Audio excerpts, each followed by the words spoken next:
Good morning, Nigeria. Welcome to Daybreak, reaching you live from the nation's capital in Abuja. I am Ayuba Ilia. Good morning, Stella. Good morning and good morning. Thank you for joining us. My name is Stella Iyaji. Yes, today being the 20th of July is about 11 days left for you to get your PVC in case you haven't. So have you gotten yours? That's a question that I would like to start with this morning for Yes, those I who have are mine yet to. already.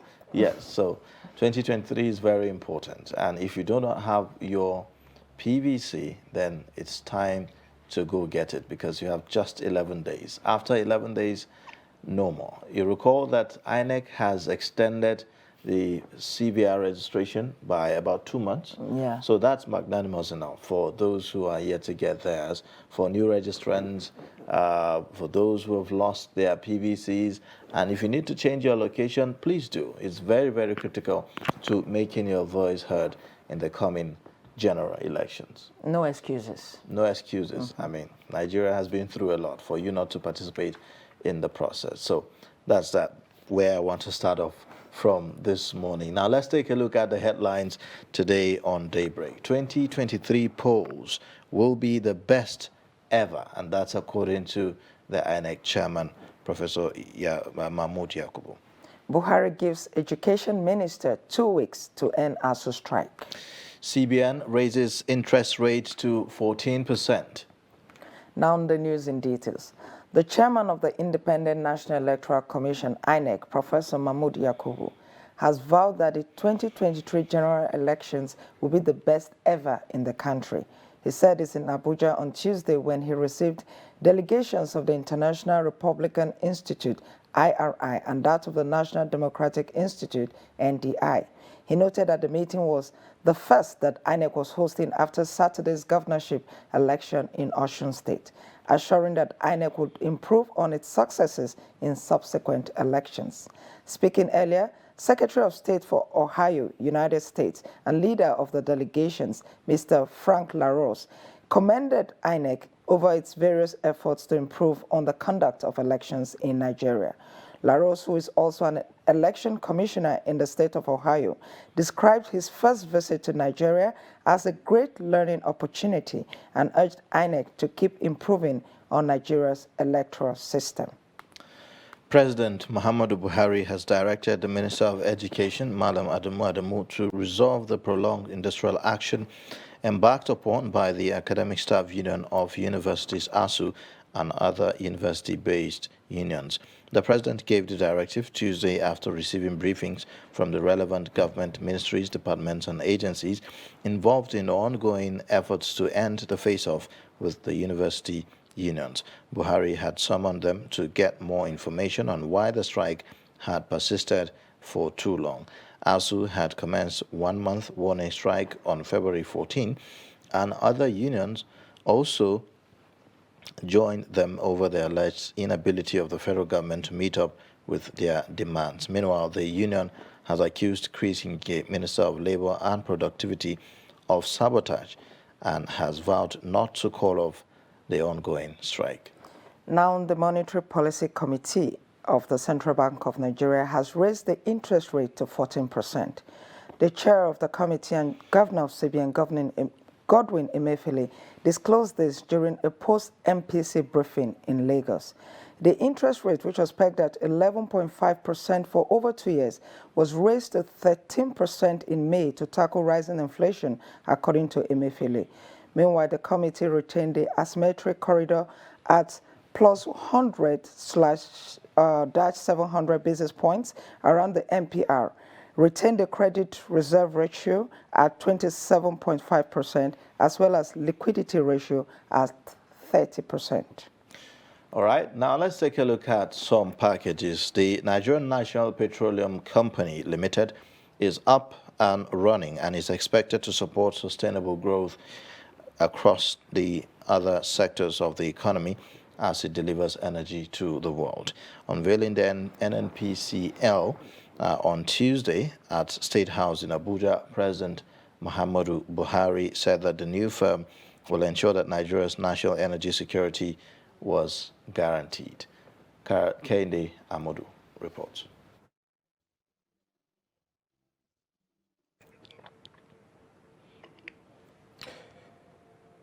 The Nigerian National Petroleum Company Limited is one of the offshoots of the Petroleum Industry Act 2021. On the 1st of July 2022, President Buhari authorized transfer of assets from the NNPC to its successor company, the Nigerian National Petroleum Company Limited, making it Africa's largest national oil company. It serves both as a regulator and a fully commercialized limited liability company, with a former group managing director transforming into a group chief executive officer. President Buhari is confident that the new company will be a commercially driven and independent national oil company that will operate without relying on government funding. NNPC Limited will operate as a commercial, independent, and viable national oil company at par with its peers around the world, while adhering to its fundamental corporate values of integrity, excellence, and sustainability. But how will that impact directly on the Nigerian economy? We have taken a strategic initiative to achieve our mandate of ensuring energy security for our country by rolling out a comprehensive expansion plan to grow our fuel retail presence from the 547 to over 1,500 outlets within the next 6 months. Our drive for organizational sustainability is hinged on our renewed commitment to partnerships that deliver sustainable value to all with integrity. The NNPC Limited will operate as a profitable commercial entity and declare dividends to its shareholders. The company will demonstrate higher levels of performance and accountability to continue to win the hearts of its over 200 million shareholders. The unveiling of NNPC Limited today is a new dawn in the quest for the growth and development of the Nigerian oil and gas industry. The NNPC Limited is expected to deliver value to Nigerians who make up its over 200 million shareholders, as well as the global energy community. It remains to be seen if it will live up to this onerous responsibility. Kehinde Amodu, Trust TV News. Thank you, Kehinde Amodu, for that report. Now, more than 100 houses have been submerged by floods in Darazo community of Bauchi State. Victims of the ravaging flood are counting their losses while appealing for help from relevant stakeholders. Adamu Imam brings us this report.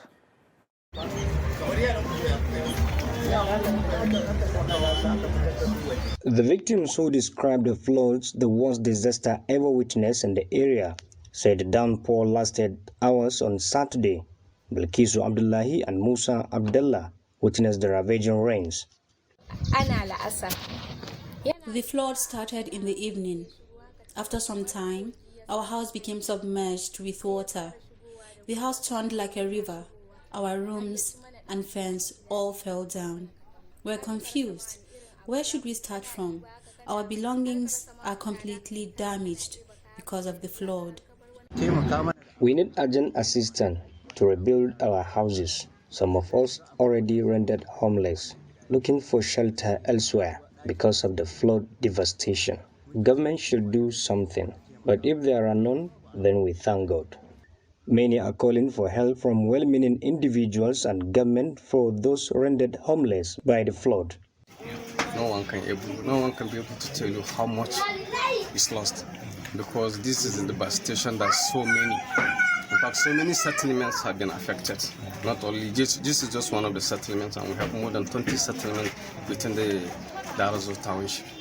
And actually, like this household, we have about 10 households within the whole house, and each of the household is affected. Like you can see here, this is one of them. And if I should tell you, to each and every section of this house, each household is affected. The state governor, at a sympathy visit to the victims of disaster in Darazo communities on Monday, called for intervention from the relevant agencies of the federal government and pledged support for the victims. I'm calling on the federal government not to politicize issues of humanitarian services. These are issues that they should give us assistance. I understand some people that have been trusted by the presidency are using this kind of thing for political reasons. They should fear God, because what is happening, they should come and inspect and see, not just to give money to people who will vote for them. While the district head of Darzo thanked the governor for his visit to the communities, he urged him to respond quickly to caution the effect of the destruction in the area. Adam Imam, Trust TV News, Bauchi. All right, thank you, Adamu Imam. Now, two secondary school students, Naima Usaini and her classmate Righteous Samuel of Government Secondary School Bukuru in Angwandoki of Jos South local government area of Plateau State, are warming the hearts of many across the country after they returned the sum of 250,000 naira they found in the school premises. The students found the money during break time and decided to take it to their school teacher, saying that it is morally wrong to take what does not belong to one. Now, let's take a look at that report. This is Government Secondary School Bukuru, located in Angwan Kanan of Jos South local government area of the state, where the students found the money. One of the students, Naima Usaini, who reside around First Bank, Bukuru, said when they found the money, it didn't come to her mind to spend it since it wasn't theirs. Saw our friends standing. Now decided to go and talk to them. As we were gisting, the now left. We now started. Right, my friend was looking at herself in the mirror, and we now saw something in the leather. And she now asked me that what's inside, and I said I don't know. That I should check, and I say you check. We were even saying that she said I should check. I say you check, and I check. We now saw his money. Then we now decided to return it to one of our. On her part, Righteous Samuel attributed the ease of arriving at the decision to return the money to parental upbringing, adding that her parents have always questioned her against such acts. We saw our friends and we decided to go and meet them. We went out of the class. When we went out of the class, we were now gisting with our friends. After we finished gisting, we were standing beside a red car. So I saw something in a leather. I decided to tell my friend, let's check what is inside the leather. So when we checked inside, we saw money inside. Ezekiel Yarima, the teacher whom the student returned the money to, expresses happiness over the development, saying he was surprised to see the student returning such a huge amount of money and asked him to look for the owner. Two of my students, Naima and Righteous, found some money and brought it to me. And the amount is 250,000. I was very much surprised at the kind of heart those children have, that they found huge amount of money and brought it to me. And so what I did was to look for the owner of the money. I first of all asked them where they found the money, and they told me that it was beside the red car. So I quickly went to look for the man with the red car, and he happens to be a supervisor of NAPTEP examination. The teacher, who said he is proud of the students who have shown that they are God-fearing, also appreciated their strength and character and urged others to emulate. Ado Musa, Trust TV News, Jos. Thank you, Ado Musa, for that report. Ayuba, I mean, that's the good thing, right? And it's inspiring for young children and youth, especially in these days where it appears crime is on the increase and people just, you know, morality has taken the back seat. If not, ordinarily, while I was listening to that report, I was thinking, ordinarily, that should be the norm. That's, I mean, you find something that doesn't belong to you. What is expected is for you to return it. But now it's news because that is not what we are seeing in the society today. Exactly, yeah. I agree with you. The moral values of our society is constantly changing for the worse anyways.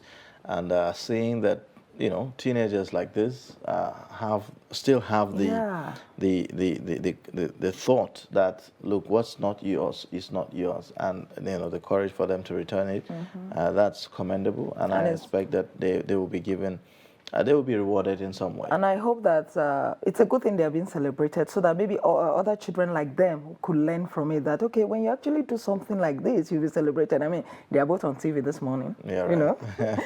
All right, let's take another package now. There was a mild drama in the House of Representatives on Tuesday between the Speaker of the House of Representatives, Femi Gbajabiamila, and the Majority Leader, Alhassan Dogwa, over the People's Democratic Party's victory in the just concluded Osun governorship election. The argument occurred when the Speaker was congratulating the Minority Leader, Ndudu Elumelu, over the victory of PDP in Osun, but was immediately shunned by the Majority Leader, who disagreed with the Speaker for congratulating the Minority Party. The report. The Speaker maintained his congratulatory comment to the PDP and reminded the Majority Leader to imbibe the spirit of sportsmanship. He won the elections, but I also added that it's going to be very short-lived. Mr. Speaker, with due respect, that is how you play politics. I beg to tell you that you are on your own. That is how you play politics. You are out of leader of the house. Are you saying that Mr. President is on his own for congratulating us? Yes, he is on his own. Okay. Camera, you are yes. There. Whoever congratulates you is on his own. I, as a party leader of the house, cannot congratulate you. Don't take. Mr. Speaker, you win some, you lose some. Don't take defeat so personal. Okay. Yourself and whoever congratulates. Congratulations, Minority Thank you, Mr. Speaker. Meanwhile, the House of Representatives on Tuesday adjourned plenary over the death of a 7-member from Edo State, Jude Ise Idehan. Speaker of the House, Femi Gbajabiamila, after welcoming members from their short break, said the House will adjourn in honor of the late lawmaker. Ise Idehan, who represented Igor Igboba-Oka Federal Constituency, died while the House was in recess. Question, the motion has already been moved and seconded. I'll put the question for adjournment till 10 a.m. tomorrow. Those in favor, please say aye. Those against, say nay. Ayes have it. House adjourned to 11 a.m. Well, drama there, really, yeah, and quite unfortunate and embarrassing, kind of. I kind of find it embarrassing because I feel like leaders at that level should demonstrate some level of sportsmanship. Exactly. I mean, they shouldn't be seen to be, exchanging words over issues like this. Yes, like, and they are both members of the same party. Exactly. And, well, I'm wondering whether the Speaker is speaking for himself or speaking for the party. Yeah, yes, you are the majority leader in the House of Representatives, but he's the Speaker, and he's the Speaker not just for your party, he's the Speaker for all the political parties that are in the chambers. So this is just demonstrating leadership. This is just demonstrating maturity, some kind of political maturity. And don't forget that even the president has congratulated the winner of exactly. the election. So I feel like it's uncalled for, except if it is some kind of joke, But again, it didn't sound like a joke. It didn't sound like a joke. So I don't think it was a joke. I think that was totally unnecessary because, I mean, what's the exemplary leadership all about? If at that level we cannot see other politicians who are not necessarily on the same platform with ours as fellow countrymen who are just in a bid to also make contributions towards national growth and development. So I think that's too extreme. Yeah, really. I think so too. And they are colleagues. The person they were congratulating, they are all colleagues. Anyway, they work together every day, so it's normal. Yeah, I think it should be a normal thing. Yeah. All right. Well, let's take a look at more now. The federal government has been called upon to give the right orientation to officials of the various agencies involved in traffic management to enable them do their job without any hindrance. In this report, Trust TV's Kabir Lawal spoke to road users on the ordeals they encounter while dealing with enforcement officers in the Federal Capital Territory. Let's take a look. Road users in the Federal Capital Territory are displeased following the continuous threat they face from law enforcement officers. A cross-section of people that spoke to Trust Television News further added that most drivers ensure they have all necessary documents to avoid harassment of some law enforcement officers. No, what is bothering me mostly concerning this BIO 15, BIO task force. Sometimes when they arrest a driver for wrong parking, then if you don't have money to settle your fine, they will ask you to use your motor for like 2 to 3 hours in order to compensate them. So this thing I don't think is lawful. The federal government should do something about that. At least when you are arrested for an offense, if you don't have money to settle them for your own fine, let your vehicle be impounded.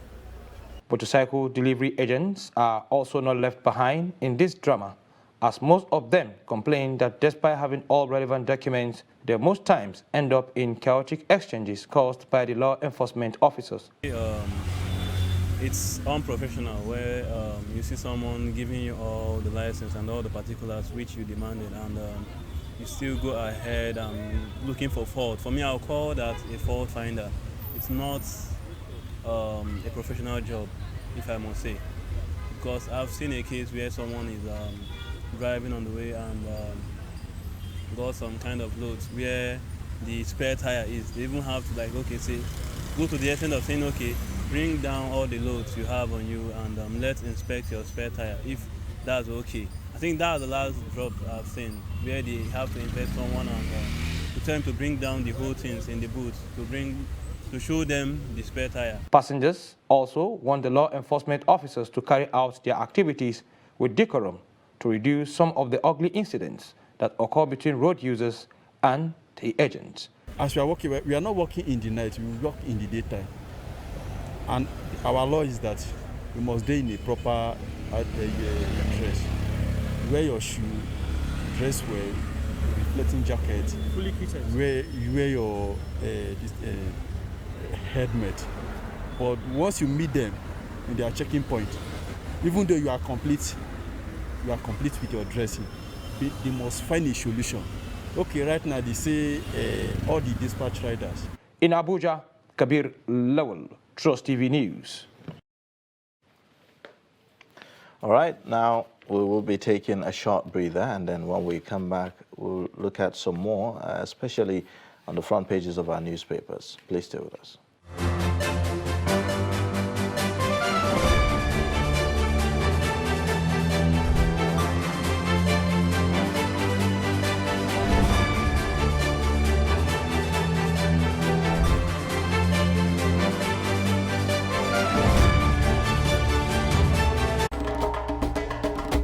To every politician, as the campaigns gain momentum and passions begin to rise, remember, the errors of your opponents do not make you a success. Do not run down your opponent and inflame passions to violence between and among your supporters. What counts is what you plan to do for the electorate and how you intend to relieve the sufferings and bring succor. Nigeria is in dire need of patriotic leaders at all levels, leaders who will make national development their priority. Concentrate on telling the electorate what you intend to do when you get into office. Focus on making your vision clear to the electorate. Don't engage in verbal abuses, fake news or speeches. Keep dealing with issues that will bring progress. You win the hearts and minds of the people by being above board, by being civil, patriotic, and showing empathy. Let's join hands to make the 2023 elections peaceful. A message from the National Orientation Agency. But in a situation where you find that empathy, look at this. Not necessarily tribal or regional. But I have said that.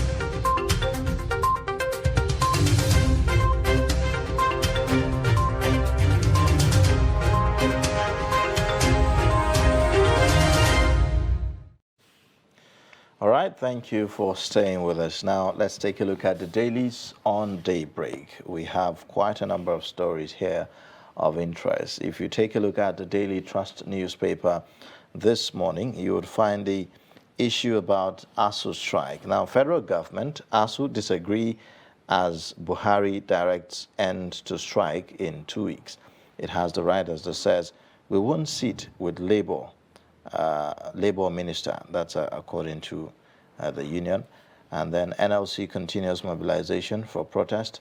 We won't accept disparity in varsity workers' salaries, SANU. And then you look at below the masthead there, reactions as Buhari unveils new NNPC.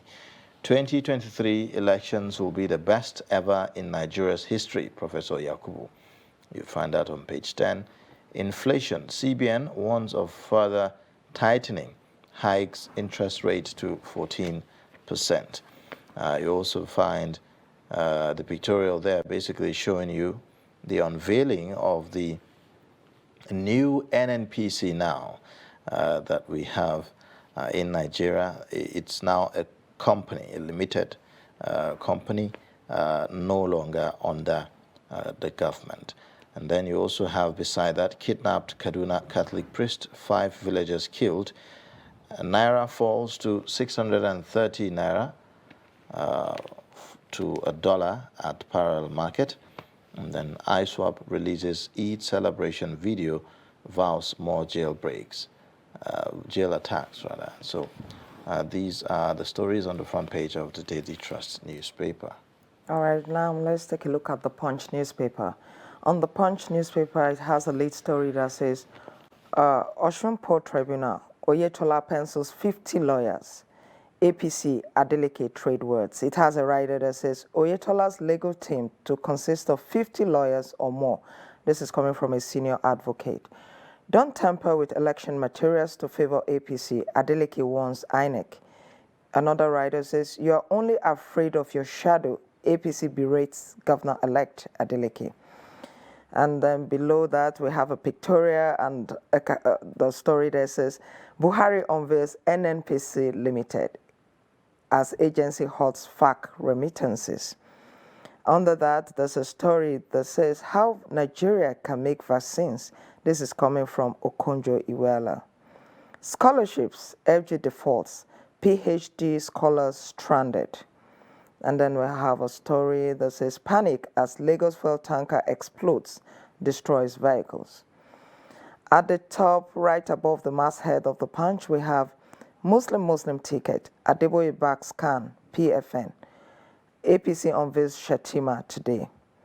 We also have a story at the top right, outcry as CBN raises benchmark interest rate again. And right beneath here, there's a story that says families mass up demand justice for slain Imo youth.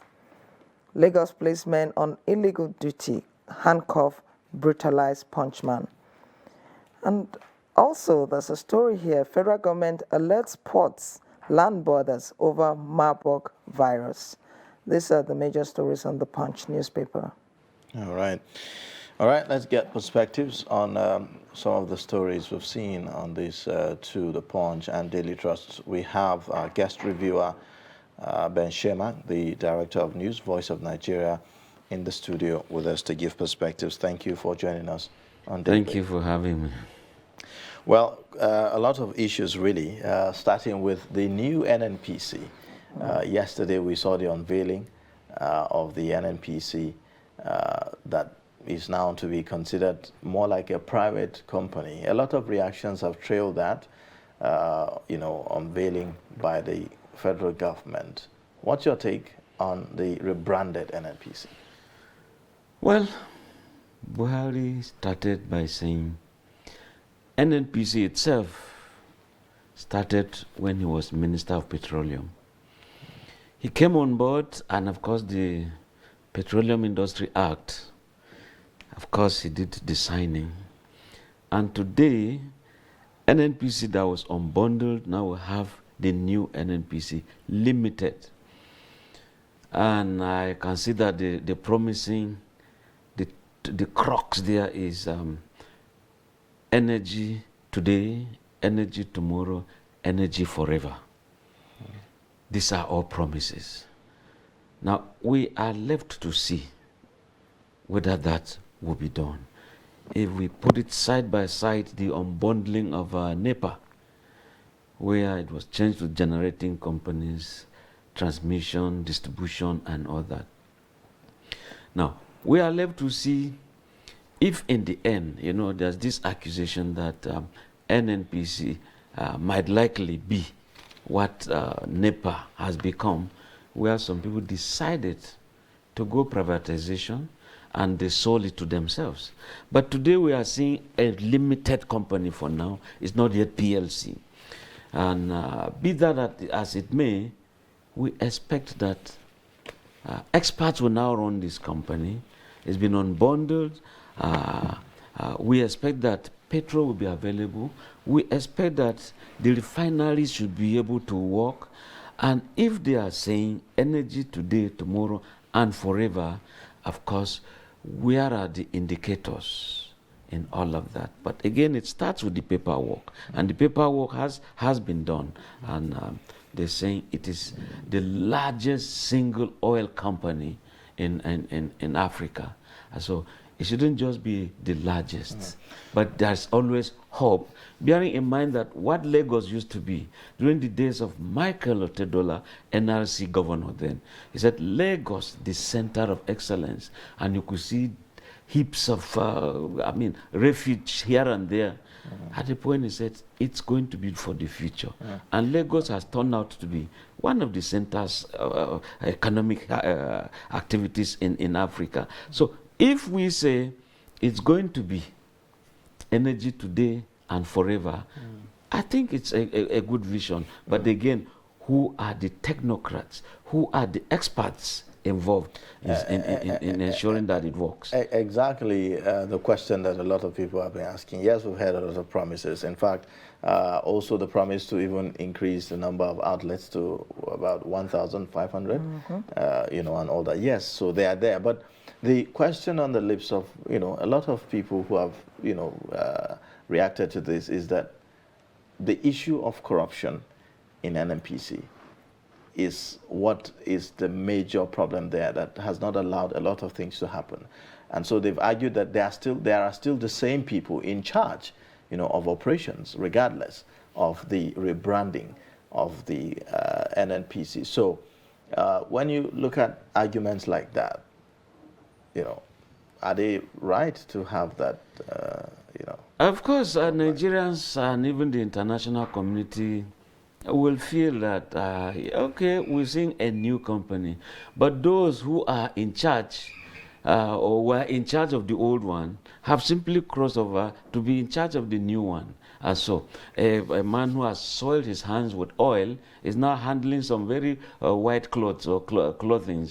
Of course, it's going to be stained. But when Buhari is the African Union crested him and appointed him champion against the fight against corruption in Africa, we expect that many things that are wrong in NNPC, we ought to have been seeing visitations by the anti-corruption agencies in those areas, EFCC, ICPC.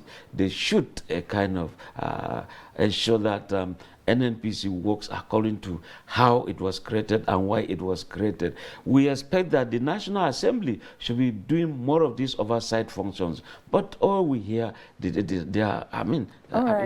appear to be sleeping partners when it comes to stakeholders of the oil industry in Nigeria. So the fear is genuine. We ought to see that some heads should be rolling. Why should there be every year turnaround maintenance? We don't see these refineries working. Money is appropriated for, money is sent there, and we don't see it working. Okay, but it's a new corporation now, it's a new entity now, so maybe, it remains to be seen what's going to happen going forward. However, some experts have expressed concern that, have said that it's one thing to unveil the new NNPC, but that for it to actually make impact and actually cause the change that you want in the oil sector, there must be full implementation of the PIA. Because when you talk about PIA, all everybody has been talking about is the new NNPC becoming limited. But how about the other sections, the other provisions of the PIA? Yeah, you see, Stella, all that it takes is a willing man. And that willing man knowing his onions. I stand by this, I implement it, and in terms of appointment, there's always what you call card-carrying capacity. You appoint people who indeed know what they want to do, or they ought to do, and they therefore ensure that the company works. But when appointments are done by way of some region, by way of religious consideration, by way of political affiliations and patronages, then there is a problem. We expect that experts should just be appointed. And the president is saying, look, it will be run in terms of best practices when you look at it globally. But globally, you see that some other countries, they are making it work. If this is therefore the first step, so be it. It's left to be seen, like you said. We will give them the benefit of the doubt. We can't say no as we start. So at the moment, what should we expect? The PIA has been suspended for 18 months, if I remember. So the PIA is not in what do you call it now? It's not active at the moment as we speak. It's not been implemented. What do Nigerians expect to see now that we have a new NNPC? Will it translate into maybe the availability of diesel now, or the availability of petrol now, or what? Because those are the things that Nigerians are looking at for.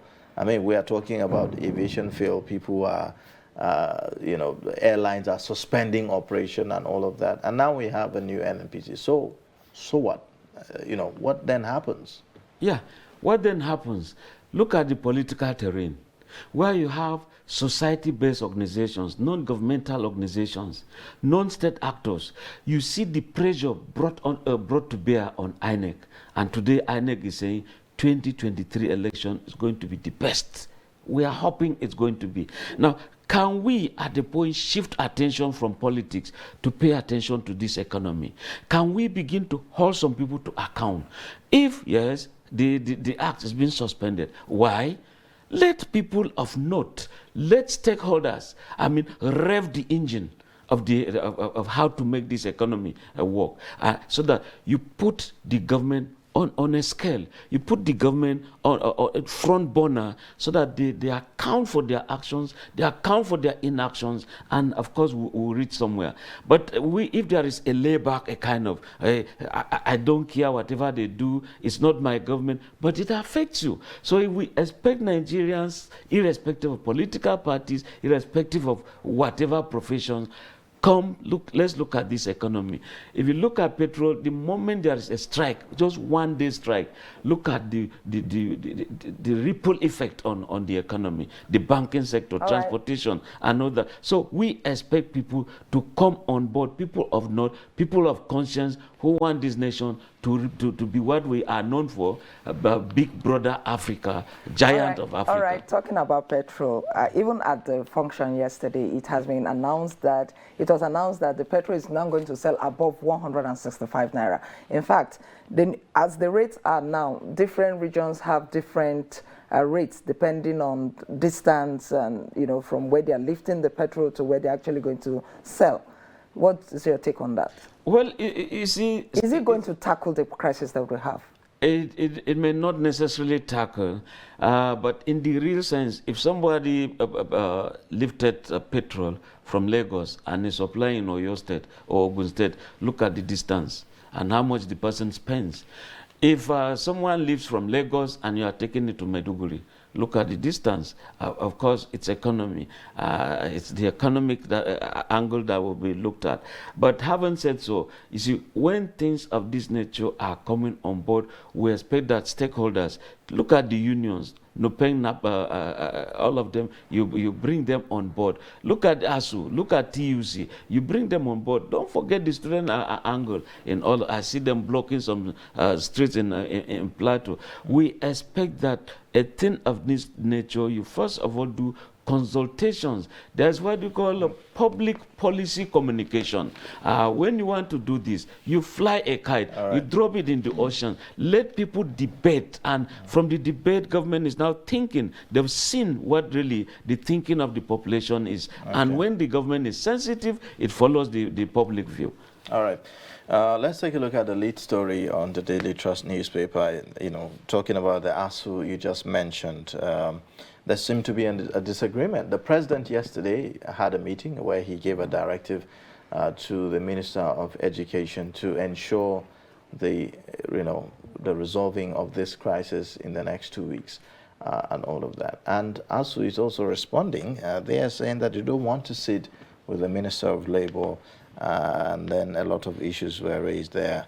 Back in February, we had also how that the president gave a directive for a 3-man panel to be set up and look into the issues of ASU. This is July. So why should we believe that something is going to come out of this now? Well, let us look at some basic ingredients on this directive by the president. All the while, you don't get to hear the Minister of Education in this matter. All this while, it has been labor.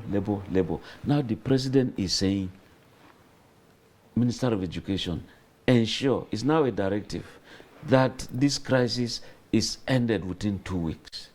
And within that context, ASU is also saying we'll have nothing to do with the Minister of Labour.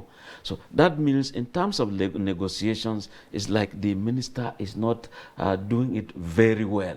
And of course, when we have a crisis of this nature, or where there are crises all over the place, when you go for negotiations, as you are going, yes, you go that your demands are going to be answered 100%, but you have to give some losses. As way forward now the president has given the Minister of Education 2 weeks. But he said that the Minister of Labour should be part of that negotiation. ASU is now saying that they don't want the minister there. In your view, what should happen?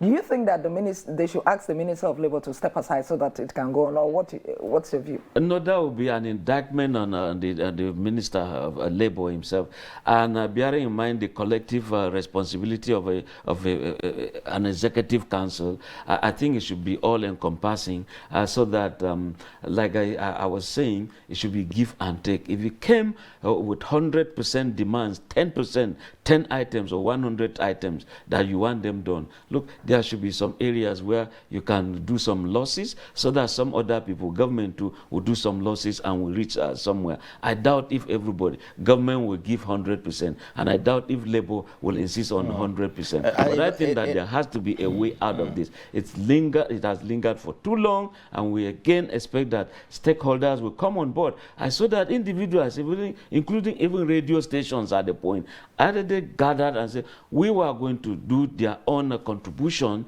but NLC, ASU called the bluff and said, look, we don't need your intervention. And so when some people feel they should intervene, A is bringing his, B is bringing his, D is bringing hers, we think that there should be a point of convergence so that this problem is resolved once and for all. In any case, it doesn't look like the NLC is backing down on its proposed protest that is going to take place 26th and 27th of this month, because and again, we are talking NLC, not just NLC, but even other unions in the aviation sector are also threatening to also join in this, protest and all of that. So it doesn't look like the beginning of this negotiation is going to put an end to the crisis. If anything, it looks like we are in for a much more tougher days ahead.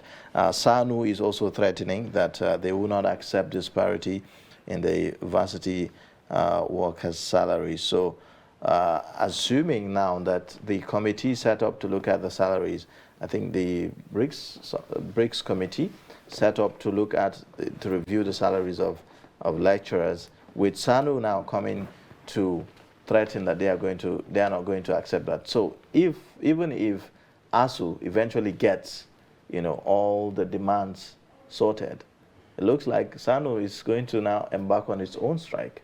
And not just SANU, you also have NASU, Non-Academic Staff Union. And I think that let us face some realities. If in a hospital, I might sound offensive, here is a doctor who takes care of HIV patients, who takes care of the crazy people around, who takes care of all sorts of infectious disease patients, and they are capable of infecting them. When a pharmacy is also in one store giving medicine and others, he said, no, we should be treated the same way. When you look at the university system, a professor is there, look at the research he puts in and all that. Somebody is in administration. And he said, look, we have to be given the same salary. It's like when you are in broadcasting, some people go into some peculiar allowances because while others are asleep, they are still working in the night. There is rain, there is bomb blast, there is kidnapping. The journalists will go there and bring out this news. So they have to have what we call peculiar allowances. But the admin officer who is enjoying his AC over there is now saying we have to be paid the same way the editorial staff are being paid. So when senior staff as SANU is insisting that even when the universities will get this, there shouldn't be disparity, we have to receive the same thing, it's another ball game. So we should be able to bring everything on the same table, discuss it at the same time, so that we don't finish ASU matter only to go for SANU. After SANU, let's go to NASU. It will not do so well for Nigeria. It should be treated one-stop shop so that all complaints are listened to at the same time, and let's see whether these 2 weeks will work. We expect that the experts in terms of conflict management, crisis communication, we bring them on board. People in charge of negotiations, mediation, and all sorts of people, bring them on board. We are all VCs those days. Where are they? Those who never had strikes. We are old ASU presidents who never had strike. Bring them on board. Let's see what is going on. All right, let's take a look at another newspaper, this time the Nation newspaper. Let's see what they are leading with today. They also have the story saying ASU, Buhari orders Ngige to hands off negotiation. Education Minister gets 14 days to resolve crisis. 1 million monthly pay likely for professors. Then there's a writer from that says, ASU, government doesn't need 2 weeks to end strike. Then SANU warns against disparity in salaries. Then beneath that, there's a story that says, Tinubu picked Shatima for public good. We also have a story at the top here, CBN to sanction customers converting Naira to dollar. Then at the top, right at the top of the masthead, Masari rates government agencies low on security. Plans underway to reposition NDDC. This is coming from the new Minister of Niger Delta, Umana. Then we also have another story here. 57% of electricity consumers on estimated billing. VP Oshibajo recovering fast, says hospital. These are the major stories on The Nation for today. All right. If you take a look at the Guardian newspaper this morning, quite similar stories there as well. The lead story, it says, high, low expectations as Buhari unveils new NNPC. You also have above that, local airlines seek 40% fuel surcharge, waivers as Jet A1 hits 822 Naira per litre. ASU knocks Buhari for ordering minister to end varsity strikes in 2 weeks. Gunmen kidnap Alao Akala's farm supervisor in Ogbomosho, demand 100 million Naira ransom. You also have uproar over killing of 14 Imo youths in Ao Omama. And then you have also other stories at the beneath the pictorials there. APC unveils Shetima as Tinubu's running mate despite opposition, and NMA laments mass exodus of doctors, health workers from Ondo. Okay, so let's take a look at the story. Let's get perspective now. There was this story that says that Masari rates federal government agencies low on security. What do you say to that? I mean, Masari is the governor of Katsina and he's also a member of the APC. Yeah, you see, when you have the National Statistics Bureau assessing government and saying government has failed in so area, failed in this area, doing well in that area, I mean, you take it seriously because it's a government agency.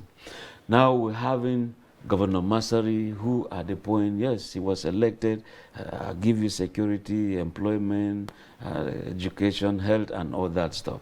Now, at the point security became an issue, he felt he could negotiate with some of these bandits. He tried, and of course he was even buying, I mean, some of the tools, look, war weapons they had. Take this money, surrender this to government so that we now have peace. We give you training. Now, he has realized that it failed there. Now, government failed. Instead of this carrot approach, now let's use the stick, the kinetic approach to ensuring security. It is also not working. So the man is saying it is just a failure on it. So if someone in government is saying all of this, it does not give us hope at all. If someone in government is saying this, does that mean that he's saying there's more that could have been done that's not been done? Is that what he's trying to say? Yes, if like it is always said, never underrate opposition.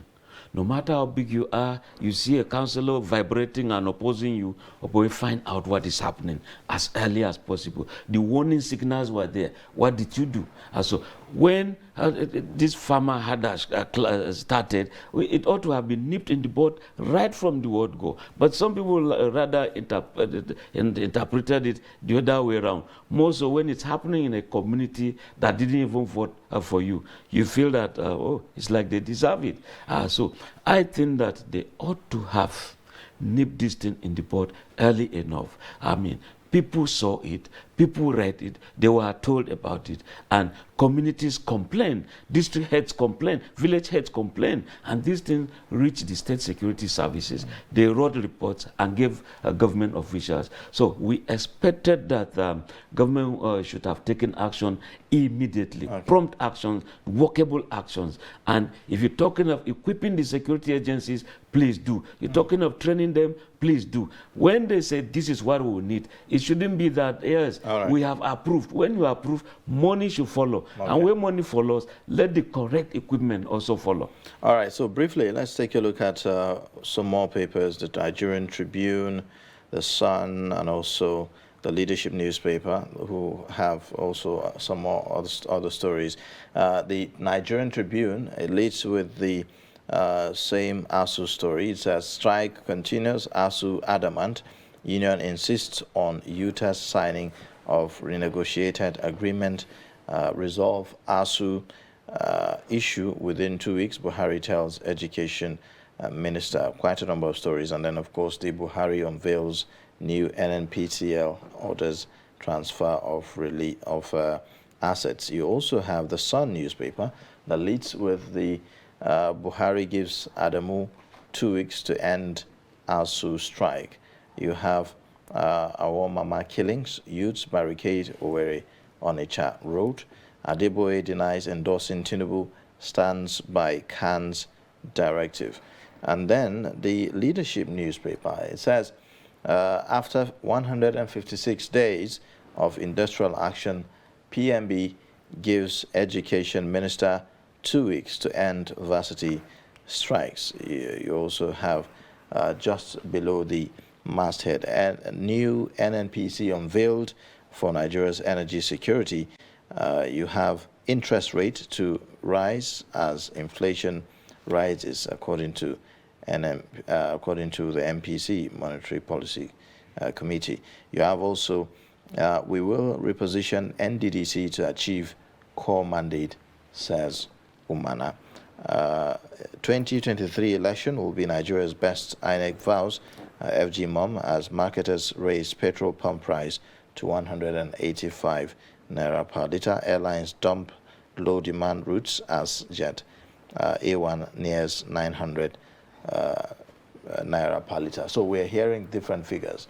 One says 900 naira per litre, another says 800, Another says 720 thereabouts. So which is correct now?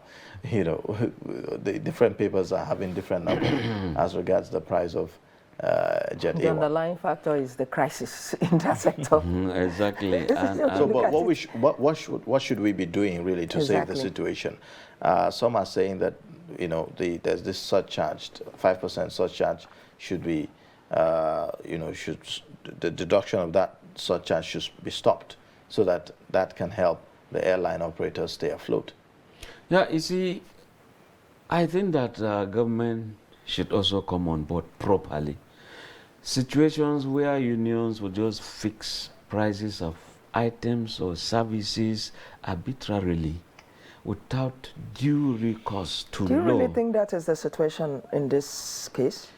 Still, here you are, the same commodity, you bought the same sauce, your price is this, the other person's price is this. The difference in the prices is not a lot. The point is that the price is high right now. What can be done? Because yes, and that's exactly where I'm going to. There are places, there are agencies you call weigh and measure.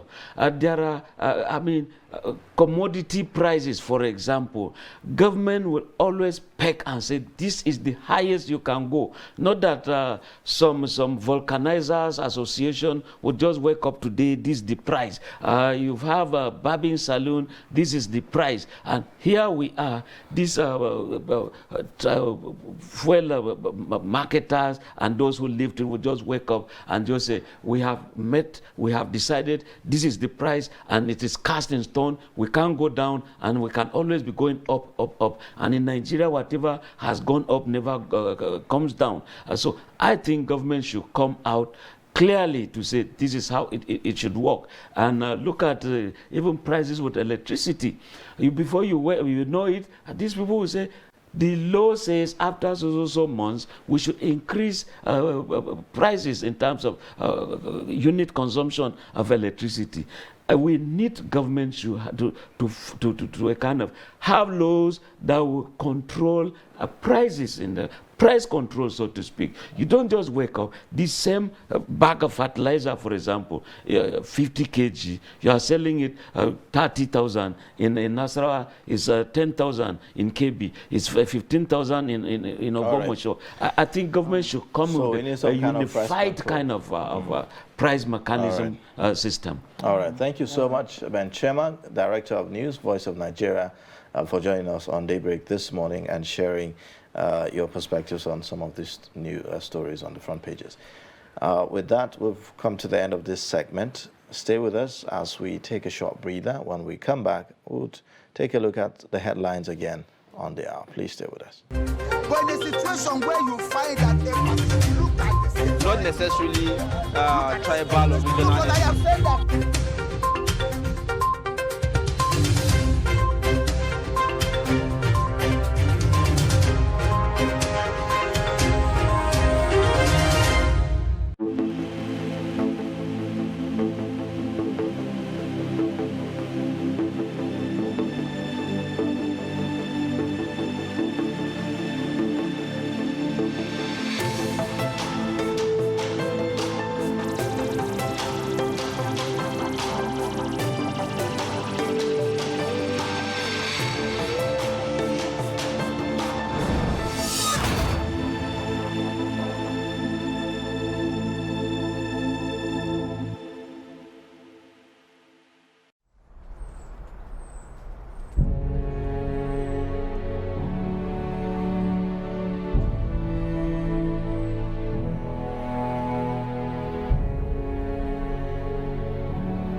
All right, thank you for staying. And it's top of the hour. Let's take a look at the headlines again.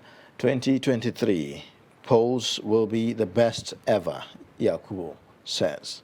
Wike hosts Yari, Abacha's son, in Port Harcourt. Buhari gives Education Minister 2 weeks to end ASU strike. Now on the news in details. Former Governor of Zamfara State, Abdulaziz Yari, the People's Democratic Party governorship candidate in Katsina State, Senator Yakubu Lado Danmarke, and the PDP governorship candidate in Kano State, Alhaji Mohammed Abacha, on Tuesday visited Governor Nyesom Wike in Port Harcourt, River State. Yari, who came with an entourage to Wike's residence in Roma Precom, proceeded to the governor's sitting room where they had a closed-door meeting. Shortly after Yari left, our correspondent learned that Danmarke and Abacha arrived at Wike's house and had a closed-door meeting. The outcome of the meetings were not disclosed to journalists, but sources close to the governor said that the visit of the high-profile politicians was not unconnected to the ongoing political horse trading aimed at lobbying Wike to remain in the PDP. The chairman of the Independent National Electoral Commission, Professor Mahmoud Yakubu, has vowed that the 2023 general elections will be the best ever in the country. He said this in Abuja on Tuesday when he received delegations of the International Republican Institute and that of the National Democratic Institute. He noted that the meeting was the first that INEC was hosting after Saturday's governorship election in Osun State, assuring that INEC will improve on its successes in subsequent elections. Speaking earlier, Secretary of State for Ohio, United States, and leader of the delegation, Frank LaRose, commended INEC over its various efforts to improve on the conduct of elections in Nigeria. LaRose, who is also an election commissioner in the state of Ohio, described his first visit to Nigeria as a great learning opportunity and urged INEC to keep improving on Nigeria's electoral system. Now, President Muhammadu Buhari has directed the Minister of Education, Malam Adamu, to resolve the prolonged industrial action embarked upon by the Academic Staff Union of Universities, ASU, and other university-based unions. The President gave the directive on Tuesday after receiving briefings from the relevant government ministries, departments, and agencies involved in the ongoing efforts to end the face-off with the university unions. Buhari had summoned them to get more information on why the strike had persisted for too long. ASU had commenced 1 month warning strike on February 14, and other unions also joined them over the alleged inability of the federal government to meet up with their demands. Meanwhile, the union has accused Chris Ngige, Minister of Labor and Productivity, of sabotage and has vowed not to call off the ongoing strike. Now, the Nigerian National Petroleum Company Limited is up and running and is expected to support sustainable growth across other sectors of the economy as it delivers energy to the world. Unveiling the NNPCL on Tuesday at the State House in Abuja, President Muhammadu Buhari said the new firm will ensure that Nigeria's national energy security was guaranteed. Kehinde Amodu put this together.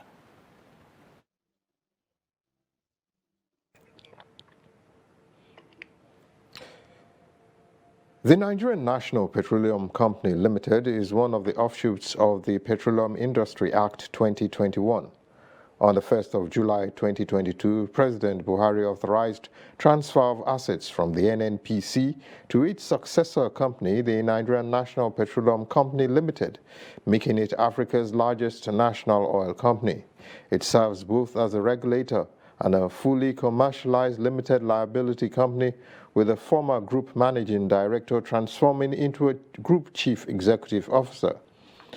President Buhari is confident that the new company will be a commercially driven and independent national oil company that will operate without relying on government funding. NNPC Limited will operate as a commercial, independent, and viable national oil company at par with its peers around the world, while adhering to its fundamental corporate values of integrity, excellence, and sustainability. But how will that impact directly on the Nigerian economy? We have taken a strategic initiative to achieve our mandate of ensuring energy security for our country by rolling out a comprehensive expansion plan to grow our fuel retail presence from the 547 to over 1,500 outlets within the next 6 months. Our drive for organizational sustainability is hinged on our renewed commitment to partnerships that deliver sustainable value to all with integrity. The NNPC Limited will operate as a profitable commercial entity and declare dividends to its shareholders. The company will demonstrate higher levels of performance and accountability to continue to win the hearts of its over 200 million shareholders. The unveiling of NNPC Limited today is a new dawn in the quest for the growth and development of the Nigerian oil and gas industry. The NNPC Limited is expected to deliver value to Nigerians who make up its over 200 million shareholders, as well as the global energy community. It remains to be seen if it will live up to this onerous responsibility. Kehinde Amodu, Trust TV News. Now let's take a look at another package. There was a mild drama in the House of Representatives on Tuesday between the Speaker of the House, Femi Gbajabiamila, and the Majority Leader, Alhassan Doguwa, over the People's Democratic Party's victory in the just concluded governorship election in Osun State. The argument occurred when the Speaker was congratulating the Minority Leader, Ndudi Elumelu, over the victory of PDP in Osun, but was immediately shunned by the Majority Leader, who disagreed with the Speaker for congratulating the Minority Party. Let's take a look at that report. The Speaker maintained his congratulatory comment to the PDP and reminded the Majority Leader to imbibe the spirit of sportsmanship. He won the elections, but I also added that it's going to be very short-lived. Mr. Speaker, with due respect, that is how you play politics. I beg to tell you that you are on your own. That is how you play politics. You are out of leader of the House. Are you saying that Mr. President is on his own for congratulating us? Yes, he is on his own. Okay. Camera, you are yes. There. Whoever congratulates you is on his own. I, as a party leader of the House, cannot congratulate you. Don't take. Mr. Speaker, you win some, you lose some. Don't take defeat so personal. Okay. Yourself and whoever congratulates. Congratulations, Minority Thank you, Mr. Speaker. Meanwhile, the House of Representatives on Tuesday adjourned plenary over the death of a 7-member from Edo State, Jude Ise Idehan. Speaker of the House, Femi Gbajabiamila, after welcoming members from their short break, said the House will adjourn in honor of the late lawmaker.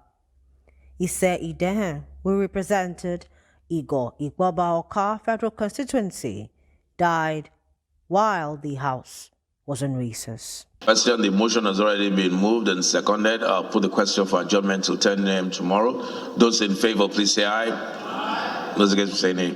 Ayes have it. House adjourned to 11 a.m. Quite a drama, really.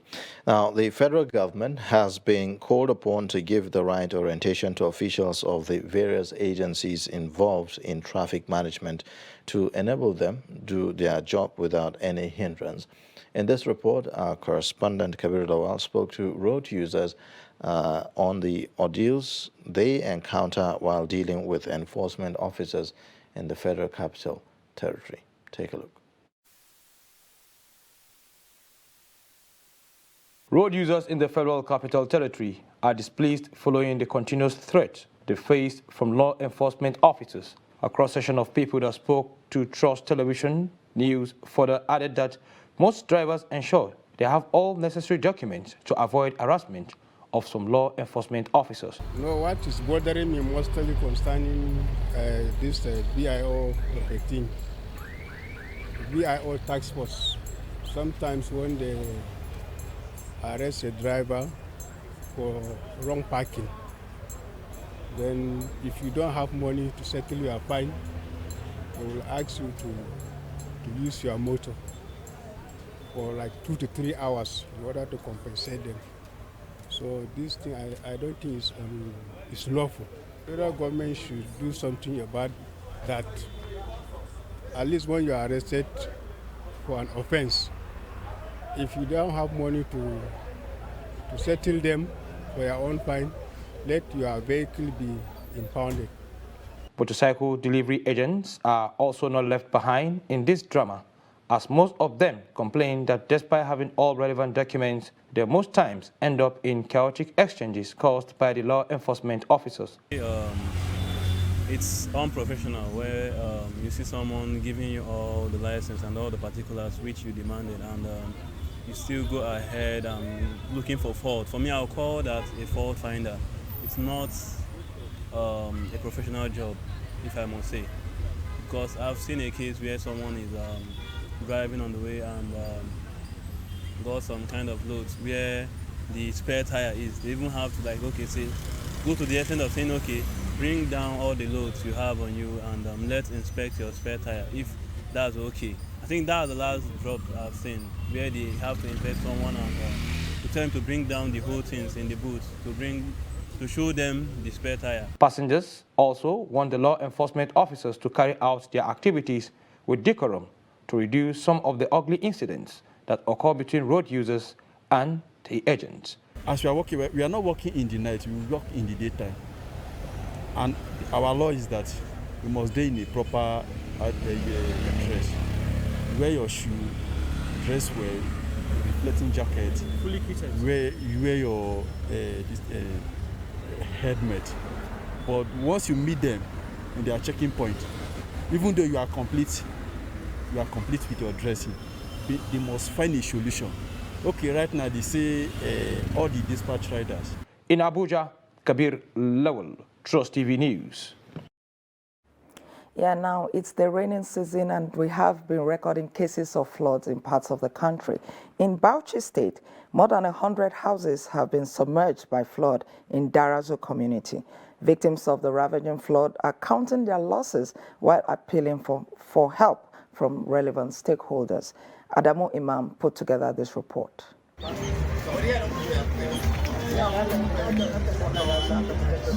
The victims who described the floods, the worst disaster ever witnessed in the area, said the downpour lasted hours on Saturday. Bilkisu Abdullahi and Musa Abdullah witnessed the ravaging rains. The flood started in the evening. After some time, our house became submerged with water. The house turned like a river. Our rooms and fence all fell down. We're confused. Where should we start from? Our belongings are completely damaged because of the flood. We need urgent assistance to rebuild our houses. Some of us already rendered homeless, looking for shelter elsewhere because of the flood devastation. Government should do something, but if there are none, then we thank God. Many are calling for help from well-meaning individuals and government for those rendered homeless by the flood. No one can be able to tell you how much is lost, because this is the devastation that so many, in fact, so many settlements have been affected.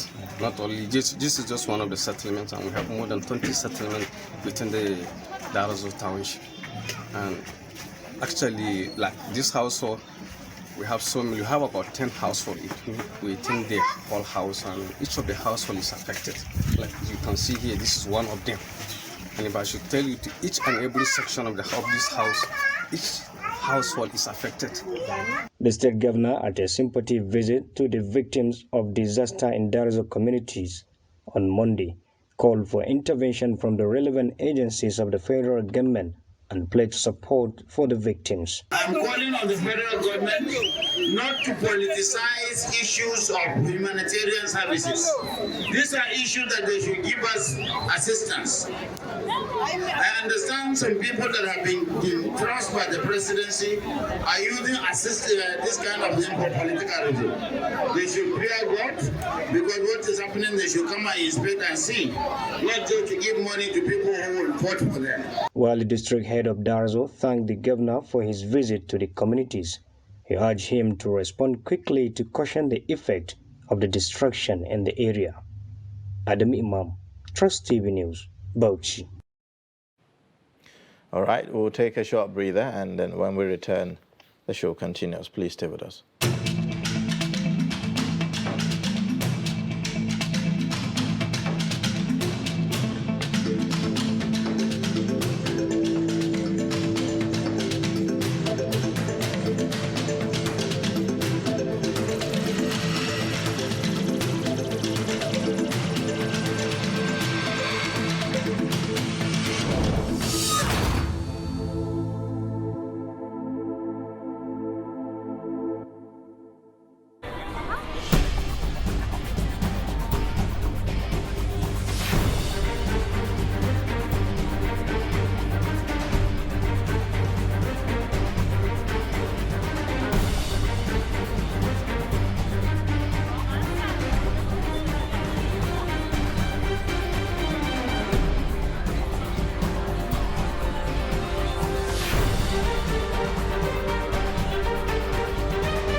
TV, documenting the Nigerian story. Every patriotic Nigerian should hear this. Any politician who means well for the people will never allow themselves or their supporters to engage in any violent, destructive activities.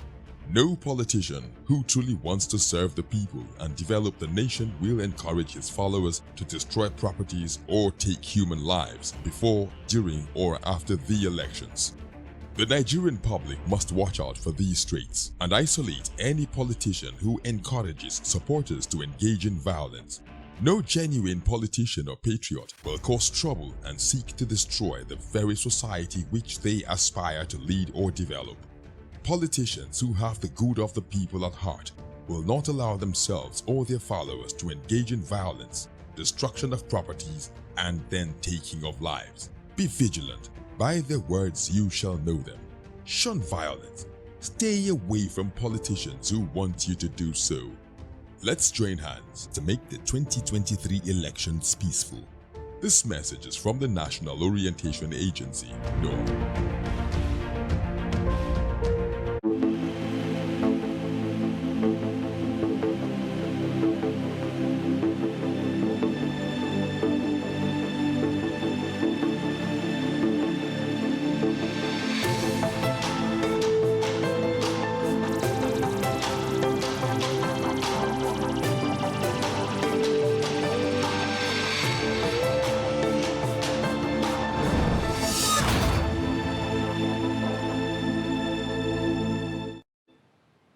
All right, thank you for staying with us. You're watching Daybreak, reaching you live from the nation's capital in Abuja. You can watch us live via YouTube as well. Now, going into the discussion here this morning, the Monetary Policy Committee of the Central Bank of Nigeria has raised the monetary policy rate by 100 basis points to 14% from the previous 13%. The Central Bank of Nigeria, Central Bank Governor, Godwin Emefiele, said that the rate hike will help address Nigeria's rising inflation. In a bid to address inflation, the new development makes it the second consecutive time the central bank will raise the benchmark rate this year. Now, what's the implication of this decision for marketers and the economy? We have joining us from North Carolina in the United States, the Chief Executive Officer of Finance with Mukhtar, that's Mukhtar Mohammed, who joins us via Skype. Thank you, Mukhtar. Thank you for joining us on Daybreak this morning.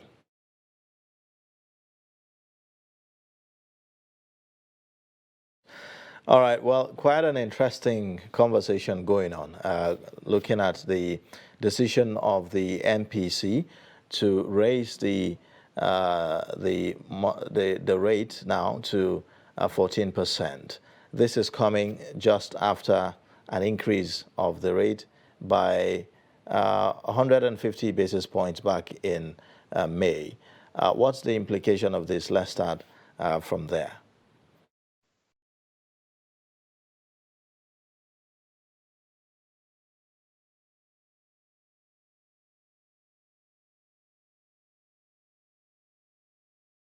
Ooh.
Mukhtar, shortly after the last increment in interest rate, a lot of experts said that that wasn't the right move to take, and that though other countries were going that route, Nigeria didn't have to, because Nigeria needed to look at its own peculiarity to come up with its solutions. And then only recently, the Lagos Chamber of Commerce even issued a statement calling on the CBN to say that to tackle this inflation, only interest rate may not necessarily do it, and that they needed to look at the supply side so that they could cushion the rising cost of production. Now that has not been done, and the CBN went ahead only yesterday to increase it again. In your view, shouldn't the supply side be given more emphasis? Shouldn't the CBN be looking towards that direction?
Withholding tax will be suspended so that the cost of goods and services will go up.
We must be ready to do what other nations are doing.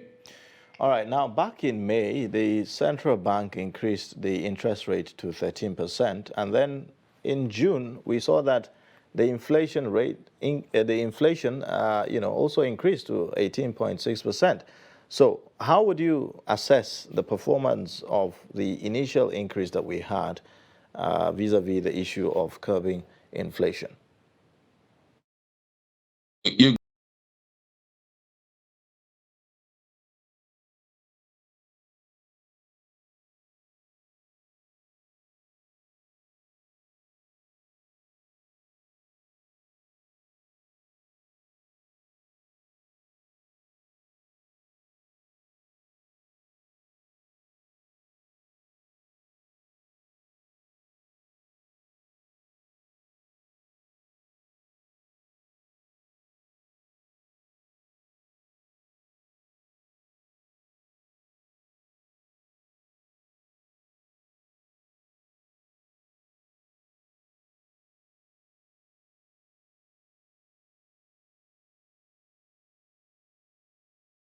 So it's not working because what they are trying to do is that we want to attract foreign investors into the Nigerian market, want to use that to cushion the volatility in the exchange rate. And when we are able to address the volatility in the exchange rate, sincerely speaking, you will be able to address inflation, because what you look at inflation, just look at the cost of gas. The price in the international market is not the problem, but the exchange rate whereby the marketers will need to exchange for a higher price, as high as 615, 620.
Area of FX, then you'll be able to the production side, and that will bring down the cost of goods and services. That will reduce inflation.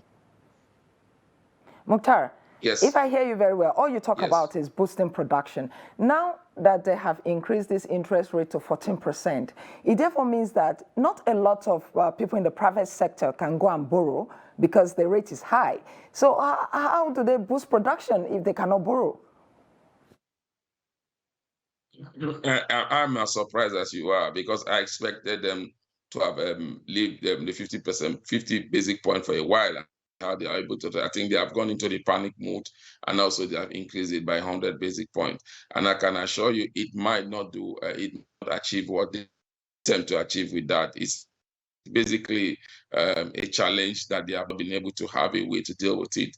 I think for me, I think the monetary policy have been doing all the work, and the physical complementing them, and that is why we're having the challenge they're having. And they tend to say, okay, what do we do? They have run out of idea, as far as I'm concerned, because there's no synergy between what the monetary policy is doing and what the fiscal side is doing. Especially when you look at the fiscal side, governance has gone, governance have taken the back seat because we are in an election year.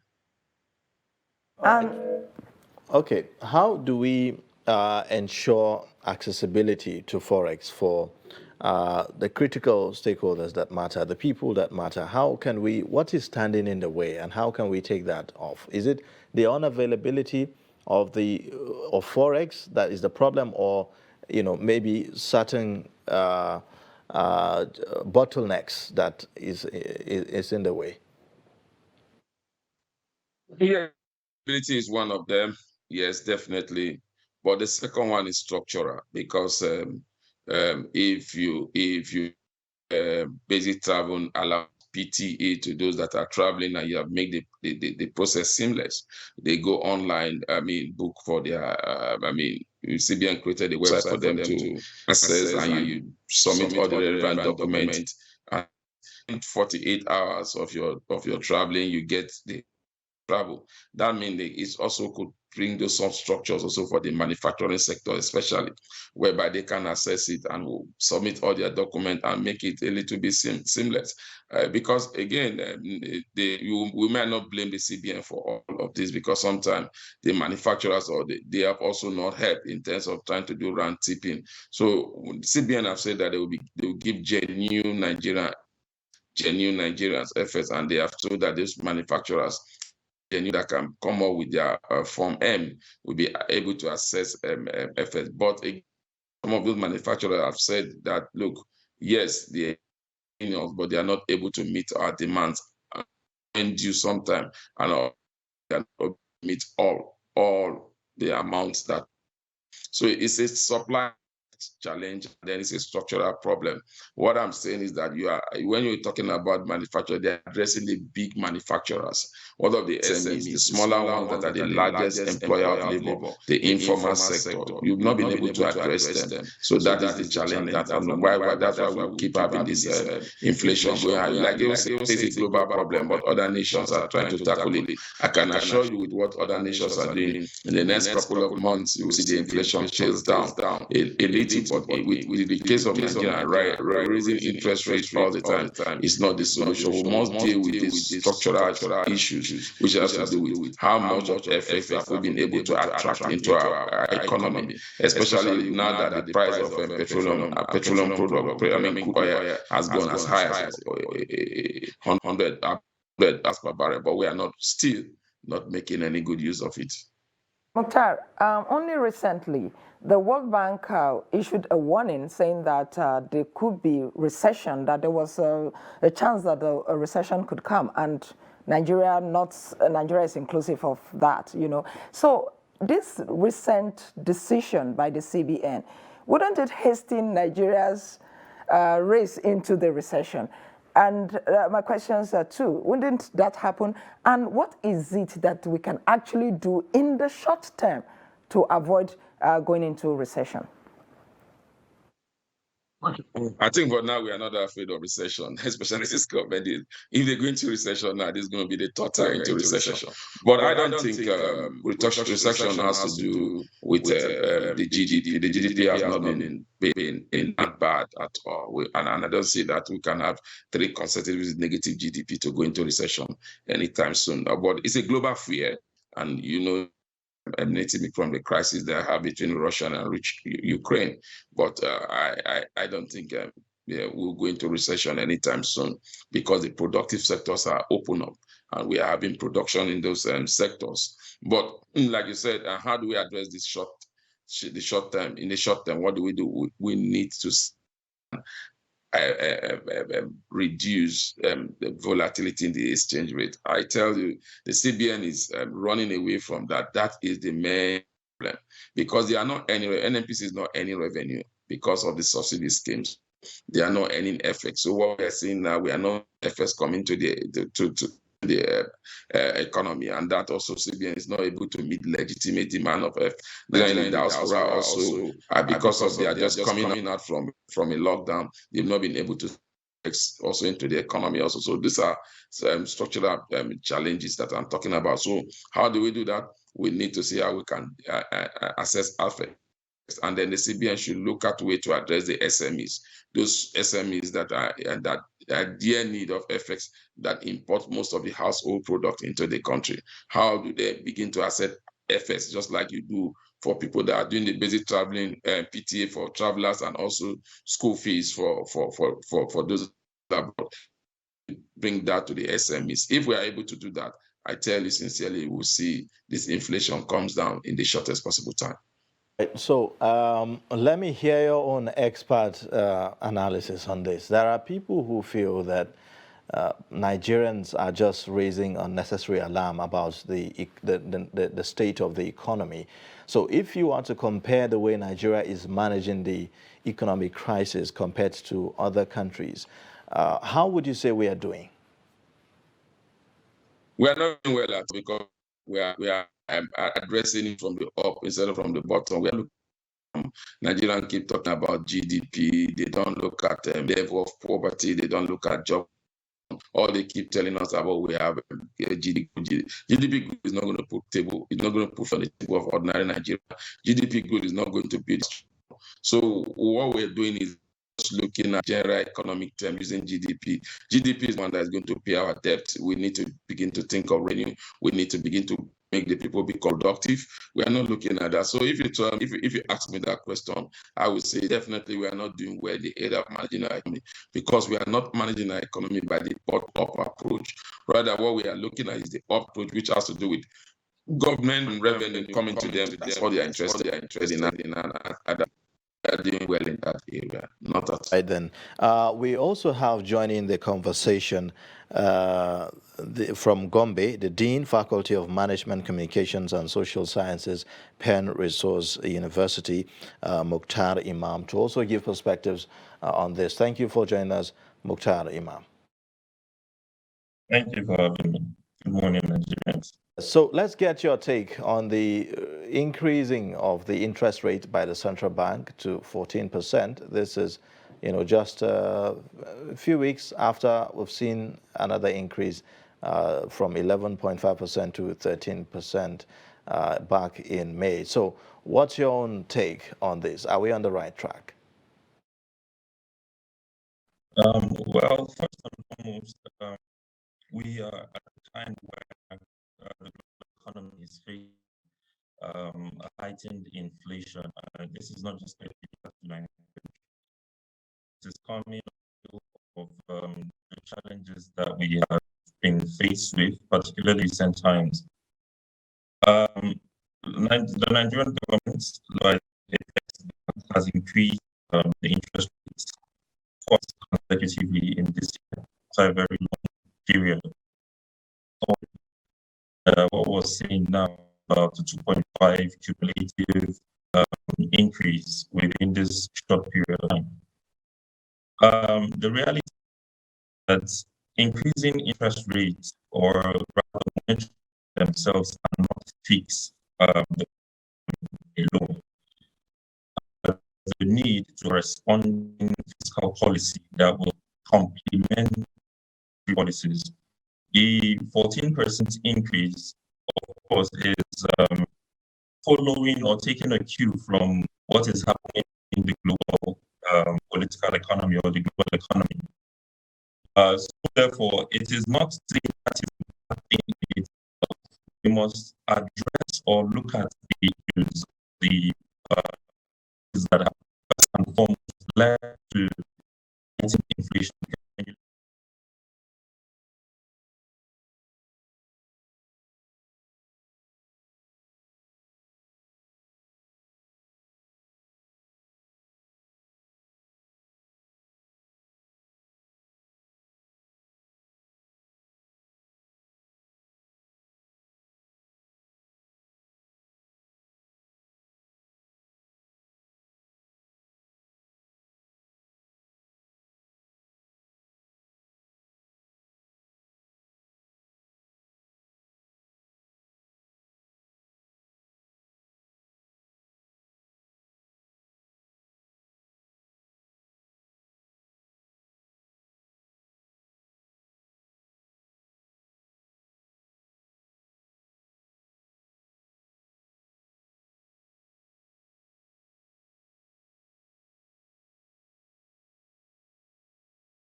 Just hold your thoughts there. We'll take a short break, and then when we come back, we'll try to see how we can get a better sound there coming from your angle. Please stay with us.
All right, thank you for staying with us. Unfortunately, we couldn't continue with Mukhtar Imam joining us from Gombe due to the audio, bad audio there. But we have still standing by Mukhtar Mohammed, the Chief Executive Officer of Finance with Mukhtar, who is joining us via Skype from North Carolina, United States. Now, Mukhtar, let's deviate just a bit, from, the issue of the interest rate now to the new NNPC that we have on board. Yesterday, we saw the unveiling by President Muhammadu Buhari. A lot of expectations following this, but it is coming at a time when the implementation of the PIA has been suspended for about 18 months. So how is it supposed to take effect? How are Nigerians supposed to feel the impact of this?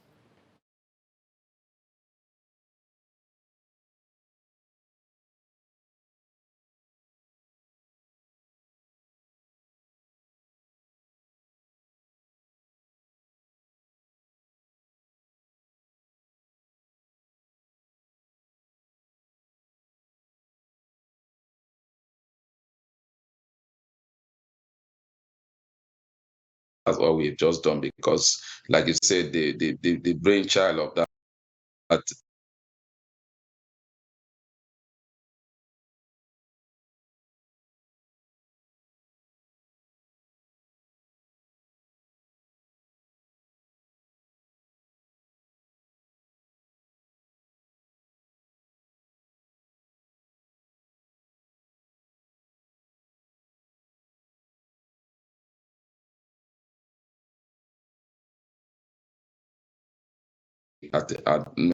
know that they support our petroleum product. Are they going to import it and get a demand price, or they are still expecting government to pay subsidy to them? So for me, nothing to celebrate until the full implementation of the PBIB. For now, yesterday, the NNPC, with the new development, they have made it clear that there will no more be remittances from the NNPC to the FAC. What is the impact of that? Well, I don't understand what they mean that there will not be remittances to government again, because you look at that, the nomenclature of the establishment of the NNPC, you realize that government still have shareholding. The Ministry of Finance also have a shareholder there. So I don't know what I mean. And when you are into business, you make profit, you have to pay your shareholders. So I don't understand why they say there will not be more remittance to government. I think they may not be telling us. That's why it's because we don't have clarity of what this PBIB is all about, or what NNPC Limited is all about. Government and the Ministry of Finance, they have bias in the NNPC Limited. They've not become a public liability company yet. And even with that, government will have to sell off some of their shares, and that government will totally sell off all their shares to the public. So they need to give us clarity on that. So would you say that this, do you see this, translating into having a more affordable price for petroleum products? So for instance, now we have airline companies who are struggling. In fact, one of the oldest aero contractors have suspended operations because you have Jet A1 selling at, some said 780, some said 800, some 900, and so on. We also have the issue of the Premium Motor Spirit as well, which we've been dealing with for months now, and all of those. Gas is also another problem. So do you see this helping us have some kind of sanity in the oil and gas industry? Well, if you look at the larger bill, yes, that will help. But if what we're about to do now, that will not help. If you look at the situation all over the world, that will not help, because if you look at the cost of gas and cost of petroleum products all over the world are high. So if we are going to look at that and looking at NNPC begin like a private company, we must see the continue high this price depending, because it's not going to be fixed pricing. It's going to be market determining price. And market determining price also will have to do with how much you get that crude in the international market down here, down to the producers and to the consumers. So if you want to, then we could in the short term, we could see the hike in most of those products, especially the petroleum product.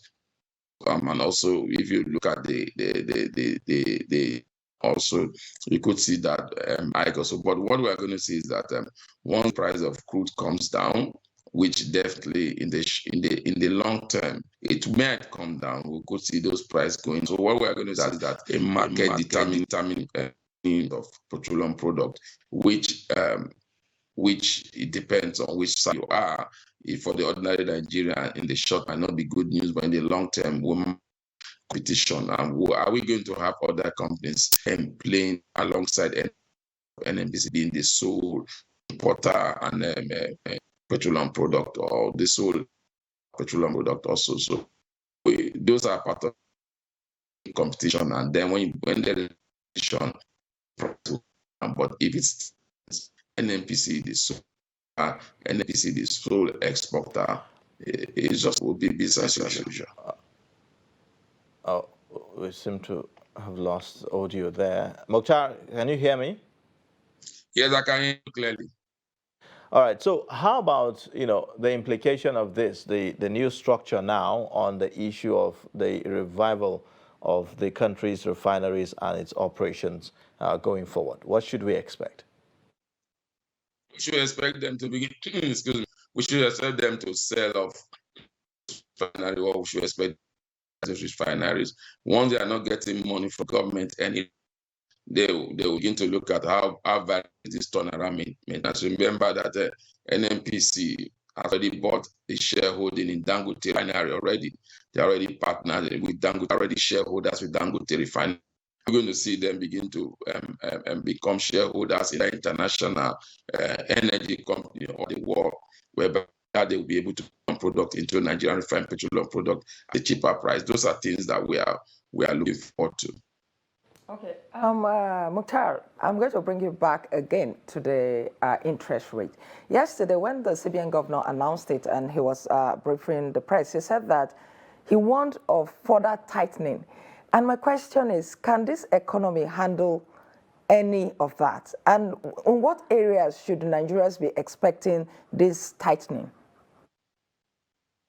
You can ask me, we can handle tightening, and then the people that have to handle tightening is the government. I mean, the government needs to their expenditure. They need to look at recurrent expenditure, especially the political class. If you have the political will to do that, then that is tightening should start from, not from the ordinary Nigerian street. The ordinary Nigerian street have taken so much and are still taking so much. What we need to see is that government should tighten. How do we still have government? How do we still have those vehicles up to 6 to 7? Government vehicle following government official? How do we still have all those allowances being paid? How do we still have those government for foreign trip, medical checkup and all that? So for me, if you want to definitely tighten up your own side, look at wastage that we are. If we're able to address those sides in government, we have enough revenue to address some challenges. So tightening should not just be all about the ordinary Nigerian tightening. The government to tighten up also. And where they have to start tightening up in the area of their revenue. They need to take a bite of their revenue so that the people in the bottom will begin to enjoy some benefit of some little space for them to begin to enjoy a little bit of comfort. But as it stands now, whatever they are saying, when they are saying tightening, they are not bringing the tightening to the middle, because there's no middle class, or to the very rich, bringing those tightening, and they are telling the ordinary Nigeria, tighten your bread because you are going to suffer more. They are not looking at their own side. That's my charge. All right. Well, the economy definitely needs some kind of miracle right now. Now, the aviation sector is also critical to all of these conversations. I'm very concerned because by the time you are seeing, old airline companies suspend operations, it means a whole lot. Some of the airline operators are seeking for a 40%, the waiver of the 40% surcharge, that they are currently having to deal with. So how would that help in this situation, or what are other means of salvaging the situation with the Jet A1? I can tell you that government, when it comes to the sector, because it's going to affect them, the political class, there will be an intervention. Remember that there was an intervention to fix the Jet 1 price some months ago, but maybe they did not follow up with the intervention. I'm very sure that they are going to intervene because it's critical sector that affect them more than the ordinary Nigerian. That promise didn't materialize. That promise to provide the product at about 400 naira per liter, it didn't materialize. So we cannot really count on that, can we? Well, maybe they have to go back when, like you said, aero contractor is out of business.